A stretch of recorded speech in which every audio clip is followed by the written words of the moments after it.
Hi friends, எல்லாருக்கும் காலை வணக்கம். இன்னைக்கு சண்டே. அன்னைக்கு எங்களுக்கு காலையில பிரேக்ஃபாஸ்ட் என்னன்னு பாத்தீங்கன்னா இட்லியும் சாம்பார் மட்டும்தான். இன்னைக்கு நான் சட்னி அரைக்கல.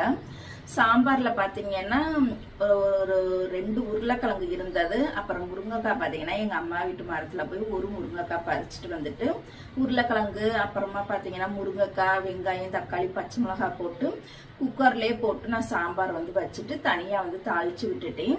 மாவு பாத்தீங்கன்னா கொஞ்சம் போல இருக்கு. அதனால இட்லி ஊத்தி நாங்க 3 பேருமே இப்ப சாப்பிட்டுருவோம். மதியானம் லஞ்சுக்கு என்ன செய்யறதுன்னு இனிமேல் தான் யோசிக்கணும். இது பாருங்க, குக்கர்லயே நான் பாசிப்பருப்பு, தக்காளி, பச்சை மிளகாய், வெங்காயம், 2 உருளைக்கிழங்கு, ஒரு முருங்கைக்காய் போட்டு குக்கர்லயே நான் செஞ்சுட்டேன். முருங்கைக்காய் தான் கரைஞ்சிருச்சு. இந்த இட்லி பாத்திரத்துல பாத்தீங்கன்னா 2 அடுக்கு இருக்கா. அடியில வைக்கக்கூடிய தட்டுல இட்லி ஊத்தி வச்சேன் அப்படின்னா அது அப்படியே நசன்னு கூழு மாதிரி ஆயிரும். அதனால அந்த தட்டை எடுத்து நான் தனியா வச்சுட்டு இந்த ஃபர்ஸ்ட் தட்டுல மட்டும்தான் எப்போதுமே நான் இட்லி ஊற்றுவேன். இட்லி எப்போதுமே நல்லா பஞ்சு போல இருந்தாதான் பசங்களா இருந்தாலும் சரி, பெரியவங்களா இருந்தாலும் சரி விரும்பி சாப்பிடுவாங்க. நான் 2 அரிசி கலந்து போட்டேன்.